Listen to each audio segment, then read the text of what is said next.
예수 왜 믿으세요? 우리 세준 형제한테 한번 정확히 물어봐요. 예수 왜 믿어요, 세준 형제? 예. 예수 믿는 목적이 뭐냐? 사실 이게 되게 중요합니다, 우리한테. 교회 왜 다니지? 내가 예배를 왜 드리지? 내가 예수를 왜 믿지? 나 왜 살지? 이런 질문들이 사실 저희들한테 굉장히 중요한데, 오늘은 이제 말씀을 나누는 부분이기도 하지만, 약간 좀 조신학적인 어떤 부분들에 대해서 좀 여러분과 좀 얘기를 나누려고 좀 시간이 걸릴 수도 있는데, 한 번쯤은 짚고 넘어가야 되지 않을까라는 생각이 좀 들어서, 왜냐면, 우리가 왜 내가 존재해? 라는 생각들을 좀 한번 해보고 사는 것과, 그것과 전혀 생각 없이 사는 것은 정말 큰 차이가 나거든요. 제가 고민을 좀 많이 해요. 요즘 많이 고민하는 게 뭐냐면, 그 새벽 예배 때 요즘 고린도 후서를 계속 같이 읽어나가거든요. 목사님이 3일 읽어나가고 제가 또 3일 읽어나가고 이렇게 하는데, 사도 바울의 고민이 되게 컸던 것 중에 하나가, 고린도 교회 사람들이 분명하게 지금 실수를 하고 있단 말이에요. 신앙적인 실수를. 근데 이거를 얘기를 해줘야 되나 말아야 되나 고민을 하는 것 같아요. 사도 바울이. 근데 사도 바울이 담대히 얘기를 합니다. 그리고 그러면서 기도하면서 얘기했겠죠. 하나님한테 의지하면서. 근데 정말 다행히 고린도 교회 사람들이 그 지적을 듣고는 그래 우리가 이걸 돌이켜야 되겠구나. 그런 정말 선한 일들이 됐어요. 사도 바울이 이제 그 얘기를 할 때 고민한 게 뭐냐면, 이거를 얘기를 해야 되는 건 맞는데 얘기를 했을 때 감당할 수 있을까? 이 고린도 교회 성도들이. 그러니까 이제 그 그러니까 어느 정도 수준인지 잘 몰랐던 부분이 있겠죠. 이 얘기를 했을 때 오히려 더 실망하고 혹시라도 더 마음 상해서 실족하면 어떡하나라는 고민이 있었던 것 같아요. 그럼 그렇다고 말을 안 해야 되나라고 고민을 해봤더니, 이거 안 하는 건 또 이게 목회자로서 그렇잖아요. 이거 당연히 하나님이 보여주셨고, 이들의 어떤 이런 모습들이 이건 정말 하나님 기뻐하시는 일이 아닌데 라는 걸 알게 하셨으면 목회자로서는 얘기를 해야 되는 게 맞는 거거든요. 그래서 뻔히 잘못 가고 있는 거 아는데 거기다가 난 몰라, 괜히 관계 깨지니까 얘기 안 할래. 사실 이게 목회자들이 사실 많이 갖는 함정이긴 합니다. 저 같은 경우도 그렇죠. 청년들이 분명히 이 친구 분명히 이렇게 하면 안 되는데 이거 정말 하나님 좋아하지 않는 모습인데, 근데 제가 얘기를 할까 말까 고민하는 게, 얘기하는데 혹시 괜히 또 관계 깨져가지고 목사님 나 내 형편 아무것도 모르면서 엉뚱한 소리 하신다 그러면서 감당도 못하고 해서 교회까지 발길을 끊어버릴까 하는 두려움이 있는 거예요. 무슨 고민인지는 알겠죠? 요즘 제가 그게 굉장히 고민이 많습니다. 막 눈에는 보이는데 우리 청년들 이렇게 살면 뻔히 내년 후년 그 몇 년 뒤에 분명히 이것 때문에 힘들어할 거 뻔히 보이고, 결혼하고 애 낳고 지내면서 이게 뻔히 보이는데 이걸 얘기를 하지 말아야 되나, 얘기를 해야 되나, 이런 게 있는 거예요. 여러분 교회 왜 다녀요? 이게 지금 그 고민의 산물입니다. 오늘 설교가. 교회 왜 다닙니까? 엄마가 갈에서 오는 사람은 없을 거 아니에요, 이제는. 엄마가 이번 주까지 가요 용돈 준대요. 이런 얘기하는 청년은 없을 거 아니에요. 중고등부까지는 몰라도. 내가 왜 교회를 다니는지는 생각을 해야 된다는 겁니다, 우리가. 내가 왜 예수를 믿지? 종교란에, 개인 인적 사항 적을 때 종교란에 기독교라고 쓰고, 누가 물었을 때 나 예수 믿어요 라고 얘기하는데, 도대체 예수를 그럼 난 왜 믿는 거지? 정말 우리 세준 형제가 정답을 얘기했죠. 구원받기 위해서 믿습니다. 그럼 구원 받았잖아요. 그럼 이제 딱 손 놓으면 되는 거 아니에요?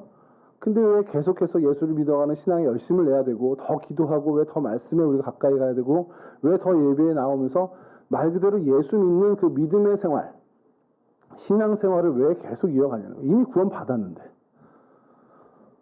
그거를 진지하게 좀 생각을 해야 되는 거죠. 여러분 청년 때 이거를 생각해 놓고 뭔가 마음에 내가 확고한 것을 갖고 있지 않으면 여러분 앞으로 세상 살아가는데 만나게 될 모든 풍파에서 다 완전히 밑둥까지 흔들리고요. 정말 완전히 무너지는 경우도 많습니다. 내가 교회를 왜 다니지? 내가 예수를 왜 믿지? 한때는요, 예수를 왜 믿느냐 했을 때 그냥 정말 지금처럼 이렇게 정말 정답을 얘기하는 게 아니라 진짜 진지하게 자기 스스로 고민했을 때 나 예수 믿고 복 받으려고 이렇게 생각하는 게 있었어요. 그리고 한국 교회가 또 그렇게 가르쳐 왔습니다. 예수 믿고 정말 성공하고 세상에서 형통하고 부자 되고 정말 예수 믿고 어떤 병에 걸렸든지 다 낫고 건강해지고, 이거를 기대하고 예수를 믿는 경우가 실제로 있었습니다. 아직도 있어요, 사실. 근데 정말 정직하게 말씀드리면 우리 기독교 신앙, 정말 다시 말해서 이 하나님이 우리에게 주시는 그 신앙을 통해서, 믿음을 통해서 주신 하나님의 축복은 세상에서 일이 형통하게 되고 부자가 된다, 뭐 어떤 병에 걸렸든지 정말 건강해진다, 이런 것과는 정말 차원이 다른 축복이 있다는 겁니다.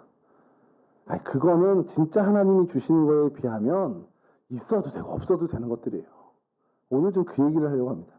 하나님이 우리에게 진짜 주시는 것, 이 신앙생활을 통해서 예수를 믿게 되고 정말 교회를 다니게 되고 신앙생활을 한 걸음 한 걸음 걸어가면서 하나님이 여러분 각자에게 진짜 주시는 최고는 생명입니다. 생명. 그 생명에 대해서 좀 구체적으로 오늘 좀 설명을 하려고 그러는데 그 전에 이제 그 하나만 좀 얘기해 볼게요. 예수 믿고 잘 사는 거, 예수 믿으면 잘 살게 되고 부자가 되게 되고 형통하게 되고 건강하게 되고 이런 것들에 대한 막연한 동경이 있습니다. 그러니까 여러분들에게 뭐냐면 신앙생활 내가 잘하면 교회 안 빠지고 열심히 하고 교회에서 봉사하라는 대로 하고 정말 하나님 앞에 내가 순종하고 살면 내가 하는 일이 다 잘 될 것 같은 그 막연한 기대가 있습니다. 없으세요? 그러면 교회 나오고 이렇게 되면 난 핍박을 받을 거야. 난 내일 또 우리 상사한테 되게 찐빠 먹겠지. 나 오늘 가다가 굉장히 힘들게도 내일 아침부터 열병을 앓게 될 거야. 이런 기대감 갖고 예배 오는 사람은 없을 거 아니에요. 내가 구체적으로 얘기하지 않아도 예배를 드리고 하나님 앞에 내가 열심을 내고 하나님 앞에 내가 정직하게 살려고 하는 그 모습 살짝 이면에는 하나님이 내게 복을 주셔서 내 하는 일들이 좀 잘 되고 평탄하게 걸어가고 좀 뭔가가 수월해지는 어떤 그런 걸 은근히 기대하는 게 있습니다. 그게 잘못된 게 아니라는 거예요. 근데 그게 내가 하나님 앞에 정직히 행하는 것의 주가 되면 안 된다는 거예요. 그걸 목적으로 하나님 앞에 내가 정직하게 내가 하나님 앞에 정말 뭔가 헌신하고 하는 것은 그거는 어떻게 보면은 진짜 기독교 신앙의 모습이 안 된다는 겁니다. 우리 사는 세상 한번 보세요. 부자들이니까 잘 사는 표현 좀 정리를 한 다음에 얘기를 하고 부자들이 우리 주변에 많이 있죠. 그러니까 아버지 아들 말고 리치맨들, 뭐 영앤 리치하는 그 리치들 우리 주변에 있잖아요. 그 사람들 보면 행복해 보입니까? 행복해 보이죠. 일단 눈에 보이는 건. 그러면 여러분들에게 그러면 그 이유를 그 사람들의 행복한 이유가 정말 뭔가 소유가 많아서 행복한 걸까요? 라고 물어본다면 여러분들은 정답은 이미 알아요. 그것 때문은 아니겠죠. 100%. 근데 여러분들은 또 거기에 좀 있을 것 같은 거예요. 그 소유를 좀 많이 하면 행복해질 것 같은 막연한 기대감이 있다는 거죠. 여러분들 한번 생각해 보세요. 여러분들 직장 생활하는 우리 청년들 중에 학생 때보다 지금 여러분들 명의로 됐거나 여러분들이 갖고 있는 소유가 더 늘어났습니까? 줄었습니까? 학생 때보다 줄었다면 좀 심각하긴 하죠. 저는 학생 때보다 좀 줄긴 했습니다. 여러분 학생 때보다 부모님께 용돈을 받았을 때보다 지금이 직장 생활을 하면서 뭔가를 어떤 여러분들 벌이를 하는 지금이 여러분들에게 어쨌든 소유 면에서는 여러분들이 갖고 있는 소유 면에서는 분명히 커졌을 겁니다. 자, 그러면 부모님 밑에서 벗어나서 어떤 자유함을 맛보고 이제 통제 좀 덜 받게 되고 하는 그런 행복감 말고 진짜 내가 이게 내 한 달에 용돈이 좀 이만큼 늘었네, 내 소유가 이만큼 늘었네, 거기서 오는 진짜 행복이 있냐라는 거예요. 정말 혁혁하게 여러분들 행복이 달라졌습니까? 그러니까 그만큼 영향을 줬냐라는 거예요. 여러분 소유가 늘어난 만큼 여러분들의 행복과 여러분들의 기쁨이 정말 그거에 비례하는 만큼 늘어났냐라는 거예요. 다른 이유 다 제거하고 엄마 아빠한테서 드디어 벗어났다 이거 말고 그냥 정말 그 소유가 늘어난 것으로 인한 즐거움은 있겠지. 행복이 있냐라는 거예요. 즐거움은 있죠. 당연히 플레이스테이션 샀는데 그 첫 월급 타서 플레이스테이션 샀어요. 뭐 이러면서 되게 기뻐하는 청년이 있었습니다. 정말 기뻐하더라고요. 그래서 이게 기쁨은 이제 작은 즐거움은 또 얻을 수 있겠구나. 근데 그게 행복이냐고 했을 때는 좀 얘기가 달라진다는 겁니다. 왜 그러냐면요. 여러분들이 인정하든 인정하지 않든 간에 우리의 행복은 소유에서 오지 않아요. 여러분들이 많이 갖고 있는 것들, 내가 정말 이전보다 갑작스럽게 뭔가 많은 내 소유가 생겼다. 그게 어떤 기쁨이 될 수 있고 편리함이 될 수 있고 어떻게 보면 순간적인 즐거움은 될 수 있습니다만 그게 여러분들의 인생에 정말 행복을 줄 수 있는 그런 것들은 아니라는 겁니다. 행복하다는 착각은 줄 수 있지만 왜냐하면요. 우리의 진짜 행복은 어떤 우리의 존재의 가치에서 나오는 겁니다. 그걸 좀 얘기를 하려고 그러는데 예전 얘기를 하나 좀 아주 오래된 얘기지만 하나 좀 드리면 그 황영조 선수가 금메달 땄을 그때예요. 그 되게 오래전이에요. 92년이니까 뭐 엄청 오래전인데. 근데 왜 그 하나 이슈가 됐던 게 뭐냐면 코롱 스포츠에서 황영조 선수의 마라토나를 제작을 하는데 1억이 들었다는 거예요. 당시 돈으로. 지금으로 치면 5, 6억 이상이 든 거, 10억 가까이 들었다는 얘기인데 이게 가늠이 안 오잖아요, 사실. 무슨 마라톤화 신발 그 두 개에 1억이 들어. 이제 그게 근데 자세히 나중에 알고 보니까 연구 개발까지 다 포함된 거예요. 이 황영조 발 모양의 하중이 어떻게 가고 치고 나갈 때의 어떤 마찰력 이런 것들 다 계산해서 제작한 그 총 비용이 1억이라는 겁니다. 근데 그래도 그 1억이 과하다라는 생각이 들었단 말이에요, 우리는. 근데 이제 한 목사님이 그 내용을 가지고 괜찮다라는 거예요. 왜냐하면 그 신발의 용도나 가치는 충분히 인정할 만하다라는 거예요. 오히려 그러면서 그 목사님이 무슨 얘기를 했냐면 그때 당시에 이제 나이키 몇 시리즈가 되게 유행을 했던 모양이에요. 그리고 그때 당시에 돈으로 한 30만 원 돈이었던 것 같아요. 근데 그게 중고등학교 학생들한테 완전 붐이 일어난 거예요. 근데 당시에 보통 브랜드의 운동화가 10만 원이 되는 게 별로 없었던 시절인데 이게 30만 원을 호가하니까 이게 아이들 사이에서는 굉장히 자랑거리처럼 되어버린 거고 그걸 사기 위해서 뭐 아르바이트를 하는 애들도 있고 부모를 조르는 애들도 있고 그게 붐이 일어난 거죠. 뭐 한 10여 년 전에 그 노스페이스 바람막이 유행하듯이 확 유행을 한 거예요. 그래서 그때 그 목사님이 그걸 비유하면서 황영조의 1억 신발은 과한 것이 아니지만 중고등학생들의 요즘 유행하는 30만 원 조던 시리즈는 과한 거다라고 얘기를 한 거예요. 그러면서 이제 장황의 설명을 기독교 그 칼럼에 설명하셨는데 제가 그 칼럼을 들으면서 이게 진짜 우리가 정말 생각해야 되는 거구나라고 한 것이 뭐냐면 이유는 간단합니다. 황영조의 1억짜리 신발은 쓸 때 있다는 거예요. 그 존재로서의 가치가 되게 충분하다는 겁니다. 근데 중고등학생들이 유행처럼 번지는 자랑하기 위한 그 30만 원의 조던 시리즈는 쓸 데 없다. 이게 명확한 그냥 답이라는 거죠. 뭐 그걸로 국위선양을 하겠습니까? 어디 올림픽에 나가서 금메달을 따겠습니까? 정말 동네 길거리 농구에서 몇 번 신을 텐데 또 비싸서 신지도 않을 거예요. 그럼 이유는 뭐냐? 그걸 사는 이유는 단 하나. 자랑하고 싶어서. 다른 애들 다 사는데 나도 사고 싶어서. 이거밖에 없다라는 거죠. 그 신발의 존재 가치 이유가. 근데 황영조 선수의 1억짜리 신발은 아무리 비싸도 그 이유가 너무 명백한 거죠. 그의 마라톤 그리고 그걸로 금메달을 땄단 말이에요.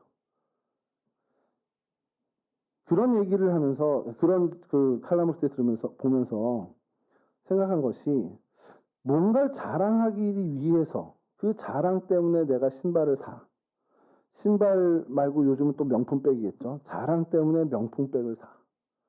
자랑하려고 좋은 차를 사. 여러분 이걸 역으로 생각하면요.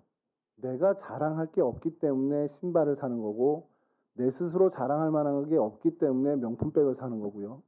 내가 자랑할 것이 없기 때문에 그런 좋은 고급 수용차를 사는 거라는 겁니다. 내 인생이 고작 뭐 몇십만 원, 몇백만 원, 몇천만 원짜리 되는 그 정도밖에 되지 않기 때문에 그 이상이 되지 않다고 스스로 생각하기 때문에 내 인생보다 좀 더 괜찮다고 생각하는 신발이니 명품백이니 자동차를 갖고 자랑을 하려는 그런 모습을 우리가 갖게 된다는 거예요. 이게 뭐냐면 내 스스로에 대해서 가치를 아직 발견하지 못한 거기 때문에 그렇습니다. 여러분 진짜 한번 좀 생각해 볼게요. 여러분 옆에 사람 한번 좀 바라보세요. 윤서가 너무 눈빛이 그런 눈빛으로 바라보라고 한 게 아닌데 여러분 옆에 있는 이분들 어느 정도 가치를 여러분 매길 거예요. 여러분 스스로. 에어조단 시리즈보다는 높죠? 여러분 뭐 테슬라 전기차보다는 이 친구들의 가치가 더 높은 거 아닙니까? 솔직한 얘기로. 그래도 테슬라 줄게 얘랑 절교해 그러면 할 것 같은데 느낌이. 솔직히 여러분들이 서로서로 바라보는 이 존재는 걔네들하고 그러니까 비교 자체가 할 수 없는, 왜냐면 인격체고 생명체입니다. 그렇잖아요. 여러분들의 가치를 우리 스스로가 자꾸 폄하하고 있는 게 사실 우리의 실정이라는 거예요. 하나님은 여러분 한 사람 한 사람을 정말 세상보다 더 큰 가치로 만드셨고 그렇게 인정하고 계시는데, 우리 스스로가 나의 가치를 그렇게 인정하지 않고 그냥 세상의 어떤 재화들, 정말 그냥 썩어 없어질 만큼 명품백 하나보다도 못한 것으로 자기를 생각하는 경우가 너무 많다라는 거예요. 여러분, 복음이 여러분들 가운데 들어가고 성령 하나님이 여러분들의 심령 가운데 임재하면 여러분들의 마음에, 심령에 뭐가 변화되냐면, 하나님이 그 핏값으로, 예수 그리스도의 보혈의 핏값으로 사신 그만한 가치가 있는 존재라는 것을 인정하게 됩니다, 스스로를. 그럼 어떻게 하겠어요? 내 인생 함부로 못 굴리게 되는 겁니다. 하나님이 그 높은 가치로 나를 건져내시고 나를 속량하시고 나를 그만한 가치로 인정하셨기 때문에 내 인생 내가 내 마음대로 살지 못하게 되는 거예요. 그래서 성령 충만한 사람들의 삶이 하나님 앞에서 올곧고 하나님 앞에서 정직하며 하나님의 뜻을 순응하는 삶을 살 수밖에 없는 것이 함부로 살 인생이 아니기 때문에 그렇습니다. 여러분, 청년 때 제발 이 존재의 가치를 좀 알았으면 좋겠어요. 주님께서 여러분들에게 그 주신 생명, 예수 그리스도께서 그 십자가에서 흘리신 보혈을 통해 여러분들에게 주신 그 생명의 가치는 여러분들이 그렇게 쉽게 생각할 만한 그런 세상 거, 나 이거 좀 내가 뭐 이거 못하겠어? 나한테 뭐 2, 3억씩 생기면 내가 감방 몇 년 못 가겠어? 이런 식으로 정말 하찮게 대할 만한 그런 가치가 아니라는 거예요. 정말 정말 소중하게, 정말 정말 인정해야 하는, 내 스스로부터 인정해야 되는 위대한 가치를 갖고 있는 인생이라는 겁니다. 자, 그래서 오늘 설교 제목을 소유냐 존재냐로 했는데, 왜 그러냐면 많은 사람들이 이 행복과 참 생명의 길이 소유에 있다라고 생각을 해요. 소유의 넉넉함에 따라서 그것이 결정된다라고 착각을 하고 삽니다. 이게 자본주의 사회가 되다 보니까 더 그래요. 뭐냐면 여러분들, 제가 몇 번 반복해서 말씀을 드렸는데, 소유가 많은 사람들, 뭔가 가진 것이 많은 사람들을 우리나라 사람들은 특이하게 부자야라고 안 부릅니다. 저 사람 부자야. 그렇게 안 합니다. 저 사람 재벌이야. 요즘 뭐 금수저 이렇게 다른 표현을 하지만 전통적으로 뭐라고 불러왔냐면, 쟤네 잘 살아. 들어보셨어요? 쟤네 집 부자야라는 표현보다 쟤네 잘 살아. 세준이 잘 살지. 윤은혜 잘 살아. 이 표현이 세준 형제 집이 반듯하고 올곧고 신앙생활이 잘 사는 것도 있겠지만 그보다 부자라는 표현이 더 많다라는 거. 윤은혜 잘 살지? 잘 살아. 걔네 잘 살아. 이렇게 하면 남상근 권사님이 돈이 많다라고 생각을 하는 그 얘기를 그렇게 얘기하는 겁니다. 우리 표현이 그래요. 언어 표현이. 왜 그렇게 됐을까라는 거예요. 소유가 많은 게 곧 잘 사는 것과 같은 가치가 돼버린 겁니다. 우리나라 사회가. 그게 우리의 언어에서 반영이 되는 거고요. 그러면 소유가 적은 사람은 뭐라고 해요? 소유가 적은, 그렇게 많은 부자가 아닌 분을 뭐라고 그러니까, 원래는 저 집 좀 가난해. 가우진 목사님 좀 가난해. 이렇게 해야 되는데, 소유가 적은 사람은 우리나라는 뭐라고 부르냐면, 가우진네 어때? 쟤네 못 살아. 내가 뭘 못 살았는데 돈이 없는 거지. 그러니까 내가 소유가 없는 거를 사람들은 못 살아라고 표현을 한다는 거예요. 여러분, 이게 우리가 정말 웃어넘길 일이 아닙니다. 엄청나게 심각한 문제예요. 쟤 잘 살아, 쟤 못 살아, 쟤네 잘 살아, 쟤네 못 살아가 기준이 돈이에요. 쟤네 집에 돈이 좀 많으면 쟤네 부자야라는 표현 대신 쟤네 잘 살아. 쟤네 돈이 좀 없는 집이면 쟤네 좀 가난해. 그런 표현 대신 쟤네 못 살아라는 표현을 쓴 나라예요. 이게 뭘 의미합니까?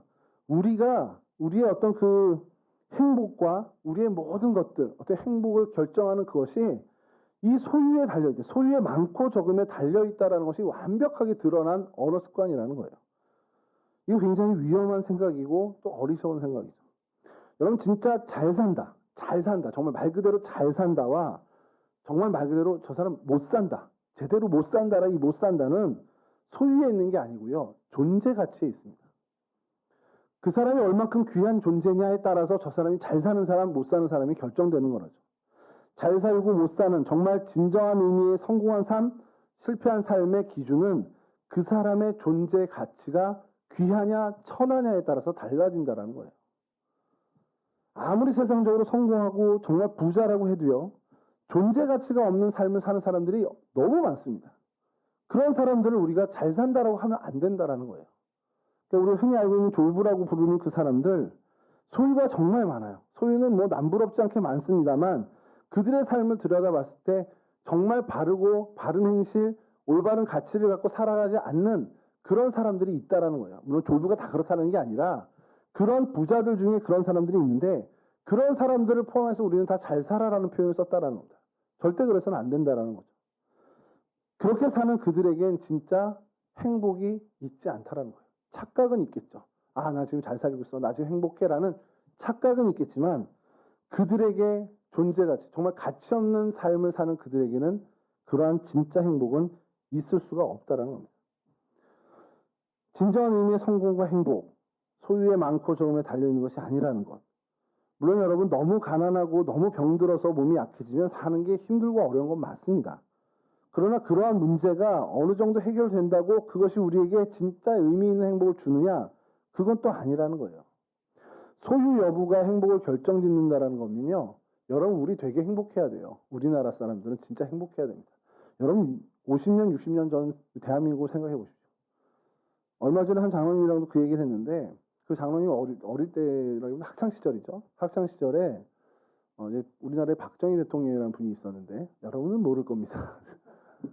그분 이제 필리핀에서 열린 아시아 여러 국들의 이제 회의를 갔는데 필리핀 그때 당시에 마르코스 대통령한테 완전히 그 찬밥 신세를 당한 거예요. 왜? 못 사는 나라에서 와서. 못 사는 나라 대통령이다. 그래서 귀국하고 나서 그게 막 부대가지고 참모들을 불러다가 우리가 어떻게 하면 필리핀보다 잘 살 수 있을지를 연구해 오라고 그랬다는 거예요. 근데 그때 참모들이 다 뭐라 그랬냐? 8배 우리보다 잘 사는 나라인데 국민 1인당 GNP 수준이 10년이 걸려도 20년이 걸려도 30년이 걸려도 못합니다. 그게 그때 당시에 참모들의 이야기였고 그 얘기를 듣고 박정희 대통령이 한숨을 쉬었다는 거예요. 근데 어떻게 됐습니까? 지금 우리와 필리핀을 비교하면 비교가 안 되죠. 그럼 여러분 우리나라가 이렇게 정말 불과 5, 60년 만에 이런 경제적인 그 소유가 늘어난 그런 어떤 발전을 이룬 나라라면 우리나라 사람들은 진짜 행복해져야 돼요. 예전에 비해서. 예전에 5, 60년 전에 있는 이 한반도에 살던 사람들보다 훨씬 더 행복한 삶을 살아야 됩니다.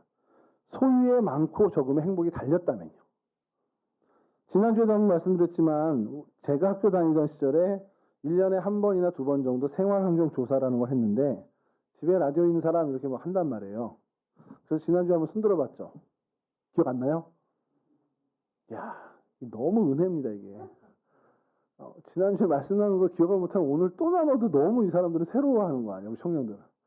물론 이제 우리 부장님은 지난주에 편찮으셔서 좀 참석 못하셨고 우리 주한 형제나 윤석 형제도 중고등부 수련회 이거 왔을 때는 참석을 못해서 기억 안 나요. 오늘 그럼 다시 한번 해보자. 집에 라디오 있는 사람. 라디오가 없어요? 둘 계시. 집에 TV 있는 사람. LED TV 있는 사람.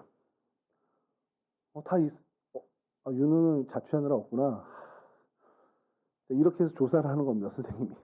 자, 그럼 집에 자가용 있는 사람, 이러면 재벌급으로 취급을 받는 거예요, 저 어릴 때. 집에 자가용 있대. 그러면 이제 그날 선생님 조사 끝나고 나가면 애들 사이에서, 야, 쟤네 자가용 있대. 야, 쟤네 차 있대. 야, 그러면서 막 서로 막 그런 얘기. 야, 쟤네 차 뭐래? 쟤네 차 프라이드야. 야, 쟤네 차 로얄 살롱이야. 막 이러면서 막 웅성웅성거리는 거예요. 그러면 차 있는 애 손들었던 애는 그날 이렇게 어깨 힘주고 다니는 겁니다. 우리 집 부자야 이러면서. 여러분 참 얘기하면 참 웃기긴 한데 그러면 여러분 잠깐 우쭐댈 수는 있지만 그게 행복을 주냐 말이에요. 우리 집에 뭐 있어. 이게 잠깐의 우와 너네 그런 것도 있어? 이런 걸로 해서 주위가 환기되면서 내가 약간 주목받고 약간 우쭐하게 되는 건 없지 않겠죠. 분명히 있을 거예요.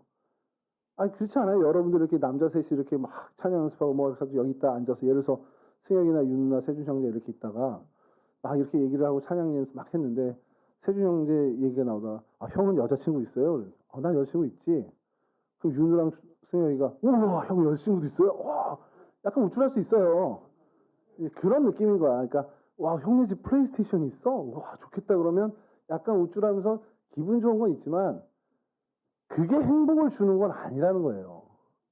여자친구는 행복 줄 수 있습니다. 여자친구는 줄 수 있는데 다른 소유를 얘기하는 거예요.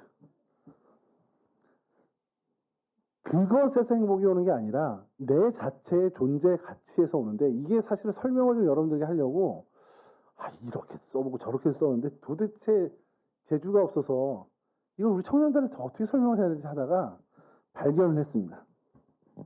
마이크 보세요. 이 마이크. 이 마이크. 이 가치가 뭡니까? 이 마이크가 가지고 있는 가치가 뭐예요? 얘 그럼 존재 목적이 뭡니까? 마이크의 존재 목적. 얘가 여기 왜 있는 거죠?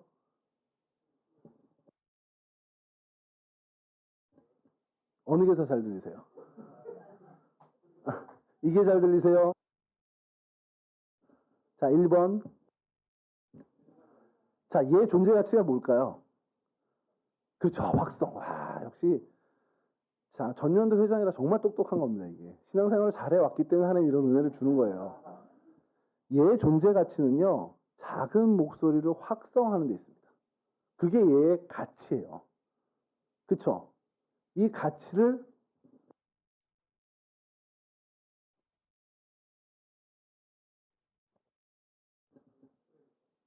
최지혁 집사님 손으로 가겠지. 근데 이게 영 고치지 못해. 그 가치를 상실했어. 완전히 상실했어. 얘는 존재 가치를 잃는 거예요. 얘의 어떤 기능을 잃는 게 아니라 얘 정말 존재하는 존재 자체의 가치를 잃어버리는 겁니다. 그러니까 존재가 의미가 없어지는 거죠. 여러분들에게 그 존재의 가치에서부터 온다라는 걸 얘기하려고 계속 설명하다가 이 마이크를 생각했는데 왜냐하면 그 존재 가치가 어디서부터 오냐면 존재의 목적입니다. 이 마이크가 여기 있는 목적은 작은 소리를 크게 확성하는 그 목적을 갖고 여기 있는데 그 존재 목적으로부터 그 가치를 부여받아 있는데 그 가치를, 그 기능을 상실하면 그 존재의 목적을 놓치게 되면 존재 가치가 사라지는 거라는 거예요. 자, 여러분들에게 대입할게요. 여러분 한 사람 한 사람이 존재 목적이 있습니다. 뭔지는 몰라요. 뭐 스스로 발견해야 되는 건데 윤섭이가 이 땅에 몇 년생이지? 2003년 2003년도야 2003년도에 동성교회 부임했었는데 자, 2003년도에 대한민국에 태어나서 지금까지 자라온 그 존재 그 목적이 있어요. 그리고 그 목적에 맞게 지금 존재하고 있으면 존재 가치가 있는 거고 정말 그 목적에 더 가깝게 완벽하게 갈수록 존재 가치가 높아지는 겁니다. 우리 주한 선생님 지금 나가려고 딱 일어났는데 주한 선생님 몇 년생이죠? 둘이 차이가 많구나. 95년에 이 땅에 하나님이 우리 임주한 선생님을 보냈단 말이에요. 그럼 저를 향한 하나님의 그 생각이 있겠듯이 그게 존재 목적인 겁니다. 무슨 얘기냐? 여러분들의 존재 가치가 여러분 한 사람 한 사람의 존재 목적에 따라서 그 가치가 높고 작아지는데 그 존재 목적을 누가 주냐라는 거예요. 그 존재 목적을 하나님이 주시는 겁니다. 마이크의 존재 목적은 소리를 확성하는 겁니다. 그 존재 목적에 정말 딱 들어맞게 계속 그 기능을 가지고 있을 때 이 마이크의 존재 가치는 여전히 어떻게 보면 가치롭고 어떻게 보면 정말 인정받는 가치이지만 이 마이크의 소리를 확장하는 존재 목적은 누가 준 거냐? 마이크 스스로가 만들어낸 게 아니에요. 마이크 스스로가 나는 이 땅에 목소리를 크게 확장시키기 위해서 존재하는 존재야. 스스로 한 게 아니라 이 마이크를 제작한 사람이 그 존재 목적을 부여해 준 겁니다. 그리고 그렇게 만든 거겠죠. 그리고 그 존재 목적에 맞게끔 계속해서 그것을 잘 이루고 있으면 이 마이크는 존재 가치가 여전히 있는 거예요. 그게 여러분들에게는 마찬가지라는 거예요. 하나님 여러분 한 사람 한 사람에게 하나님이 여러분 존재의 목적을 부여했어요. 그게 우리는 이제 좋은 표현으로 하나님이 나를 향한 비전을 주셨어. 뭐 이런 표현으로 쓸 수도 있고, 하나님이 나를 향한 뜻을 갖고 계셔. 이런 모양, 이런 어떤 단어로도 변경되지만, 그걸 엄밀히 얘기하면 여러분 한 사람 한 사람에게 하나님이 존재 목적을 부여했다라는 겁니다. 그리고 그 존재 목적이 뭔지 모르지만 내가 그 존재 목적을 발견하고 그 존재 목적을 정말 존재 목적에 맞게 내가 살고 있다면 나는 그만큼 존재 가치가 있는 존재가 된다는 거예요. 어렵습니까? 이해됐죠, 좀?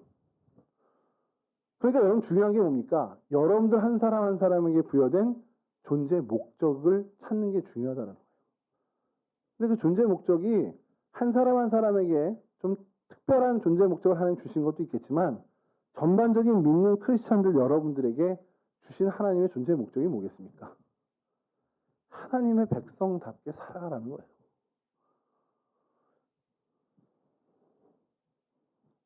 여러분 하나님 백성답게 살아가는 게 뭡니까? 여기서 또 이제 난관에 들어가나요? 하나님의 백성답게, 뭐 다른 표현으로 하나님 자녀답게, 좀 더 우리 리얼한 표현으로 신앙인으로 믿는 크리스찬답게 살아가는 게 뭡니까? 제일 구분되는 게 뭐예요? 여러분들이 나 예수 믿는 사람이야 라고 했을 때 저기 예수 믿는 사람이라고 스스로 얘기 못하는 예수 안 믿는 사람하고 다른 게 뭐예요? 그 가치관에 따라서 사는 게 어떻게 다릅니까? 주일에 예배 오는 거, 예배당에 오는 거, 그것도 물론 드러나는 모습이에요. 왜 그러면 그게 어디서부터 차이가 나냐는 거예요. 저 사람은 일요일에 집에서 쉬고 아니면 캠핑 가고 하는데 이 사람은 왜 굳이 그 시간 내서 예배당에 와? 그래서 예배당하고 뭐 말도 안 되는 가우진 목사 설교를 1시간 듣고 있어? 왜 그런 거예요? 여러분들은 하나님의 법과 식대로 살기 때문에, 하나님 말씀으로 살기 때문이라는 거예요. 믿는 자와 믿지 않는 자의 가장 큰 갈림길은 하나님의 말씀을 존중하고 말씀대로 사느냐, 하나님의 말씀과 무관하게 사느냐예요. 그게 하나님의 법으로 표현될 때가 있고, 성경 말씀으로 표현될 때가 있고, 선포되는 말씀으로 표현될 때가 있고, 하여간 모든 면에서 하나님의 뜻, 하나님의 말씀, 제가 제일 좋아하는 표현으로는 말씀의 정신으로 사는 그것이냐 아니냐에서 갈림길이 벌어진다는 거죠. 여러분, 왜 여러분들이 예수를 믿고, 왜 교회에 나오고, 여러분들이 왜 신앙생활을 합니까? 하나님이 여러분들에게 부여한 존재의 목적대로 살기 때문에 그런 거예요. 하나님은 여러분들을 하나님의 백성으로 살기 원합니다.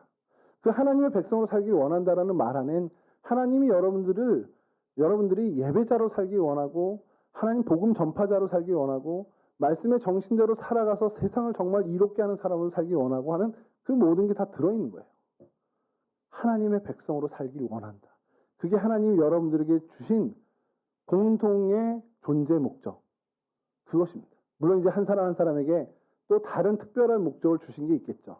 그래서 은사도 다르게 주셨을 거고 달란트도 다르게 주셨을 거예요. 그것을 또 찾아가는 건 우리의 숙제입니다만 우리가 정말 믿는 사람으로서 하나님이 우리에게 공통적으로 주신 존재의 목적은 하나님 백성으로 이 땅을 살아가는 것.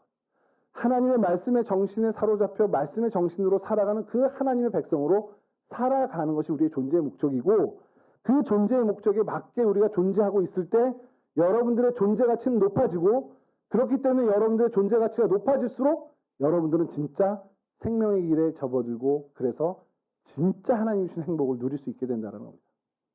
그러니까 여러분들의 행복은 그 존재 가치의 높낮이에 따라서 달라질 수 있어요. 하나님 앞에서 여러분들의 존재 가치가 높아지면 높아질수록 여러분은 하나님이 주시는 그 행복을 누립니다. 하나님이 주시는 인생의 그 기쁨을 누립니다. 똑같은 예배당에 나왔는데 누구는 정말 그 예배에 기뻐 춤추고 누구는 그냥 묵묵히 그냥 예배 드리고 왜 차이가 온다고 생각합니까? 하나님이 주시는 기쁨의 차이가 달라요.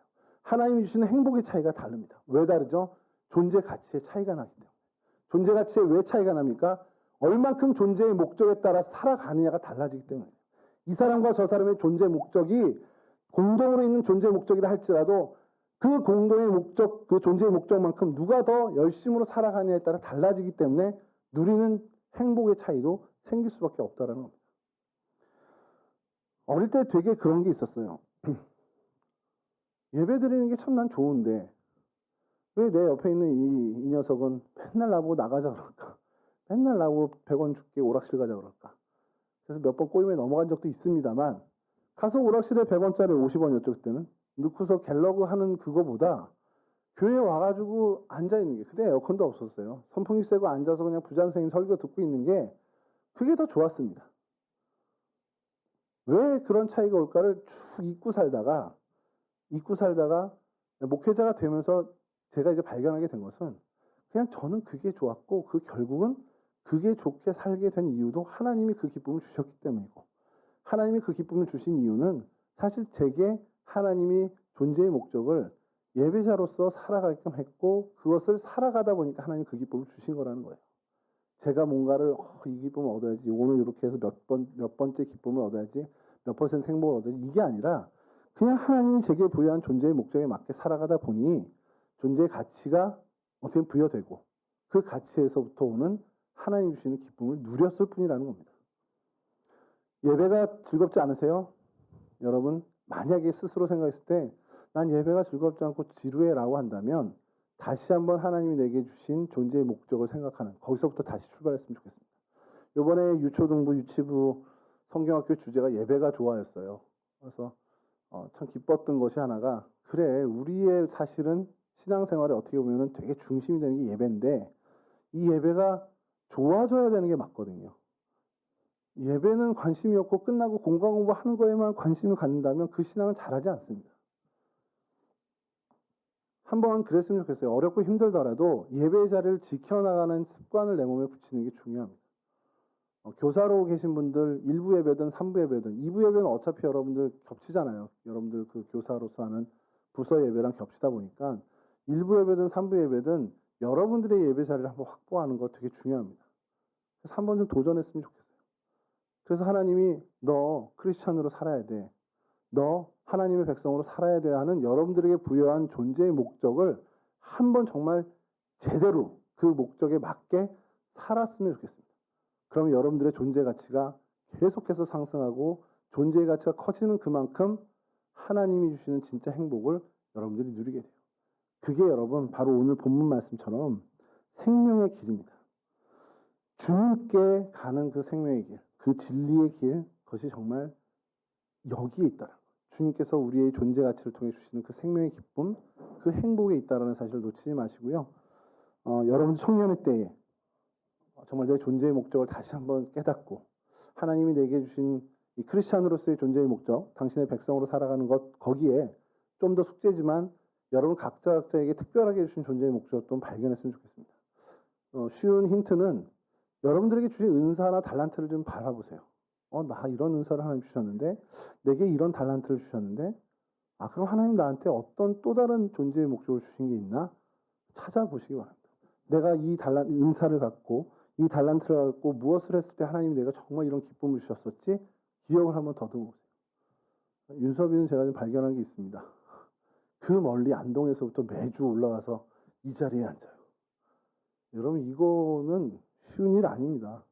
하나님이 은사를 주셨고 기쁨을 주셨기 때문에 가능한 거예요. 너 여기 앉을 때마다 30분 앉을 때마다 내가 5,000원씩 줄게 한다고 오겠습니까? 올 것 같은데 눈빛이. 그걸로 오는 게 아니에요. 윤섭 형제가 여기 오는 거, 윤섭 선생님이라고 해야 되는데 그건 중고등부 예배 때 그러고, 윤섭이가 여기 앉아서 하는 그 기쁨, 되게 신나서 하는 거 보셨죠, 여러분? 오늘 한번 보세요. 연습할 때 약간 약 먹고 하는 애 같아요. 이렇게 너무 좋아해. 그 기쁨이 어디서 오겠습니까? 그 기쁨이 하나님이 주시는 거거든요. 그래서 윤섭 형제 보면서 하나님이 뭔가 달란트를 주셨구나, 은사를 주셨구나, 그 기쁨을 주셨구나. 그럼 윤섭 형제에게 하나님이 주시는 목적이, 뭔가 추가되는 목적이 하나 더 있다면, 그래, 그게 교회학교 교사로서 봉사하는 일. 그럼 그거에 맞게 계속해서 살아보면 존재의 가치는 점점 상승하는 겁니다. 그렇게 되면 하나님 주시는 기쁨을 더 크게, 지금보다 더 크게 누리게 되겠죠. 예를 윤섭 형제를 들어서 죄송한 거지만 여러분 각자에도 마찬가지예요. 여러분 한 사람 한 사람에게 하나님이 허락하신 존재의 목적을 발견하실 수 있기 바랍니다. 그래서 그 목적에 맞게 더 열심히 한번 살아보세요. 그럼 여러분들의 존재의 가치는 점점 상승합니다. 그럼 여러분들이 소유해서 얻는 어떤 기쁨, 행복, 우쭐한, 이건 비교도 안 되는 진짜 하나님이 주시는 그 생명의 충분한 기쁨을, 그 행복을 주신다는 사실이죠. 이러한 귀한 존재의 가치가 높아지는, 그래서 정말 하나님이 주시는 귀한 행복을 마음껏 누리는 우리 동성교회 온 청년들이 되실 수 있기를 주님의 이름으로 간절히 축원합니다. 기도하겠습니다.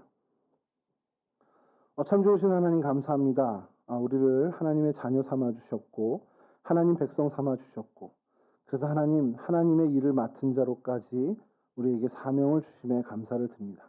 하나님 우리 한 사람 한 사람에게 품으신 하나님의 뜻을 발견하길 원합니다. 우리에게 부여된 존재의 목적을 발견하는 우리 청년들이 될 수 있도록 도와주시옵소서. 그래서 그 존재의 목적에 맞게 정말 딱 맞게 살아가는 우리 청년들 되게 하여 주시고 그로 인해서 이들의 존재의 가치가 점점 더 상승되며 점점 더 가치로워지는 귀한 은혜를 누리는 귀한 주님의 백성, 주님의 거룩한 자녀들이 될 수 있도록 도와주시옵소서. 그래서 하나님 그 존재의 가치로부터 오는 정말 하나님께로부터 오는 그 귀한 행복과 그 귀한 기쁨을 정말 하나님만이 주실 수 있는 그 행복을 누리는 거룩한 하나님의 백성들이 다 될 수 있도록 도와주시옵소서. 그러한 귀한 형제 자매들로 모인 우리 동성교회 청년부가 되길 원합니다. 그래서 하나님 우리 청년부를 향한 하나님의 그 존재의 목적을 우리가 알게 하시고 우리 공동체 역시 그 존재의 목적에 맞게 행보를 걸어가 존재의 가치가 높아지는 그래서 하나님이 주시는 귀한 행복을 누리는 거룩한 공동체가 될 수 있도록 주님 도와주시옵소서. 감사하며 예수 그리스도 거룩하신 이름으로 기도합니다. 아멘.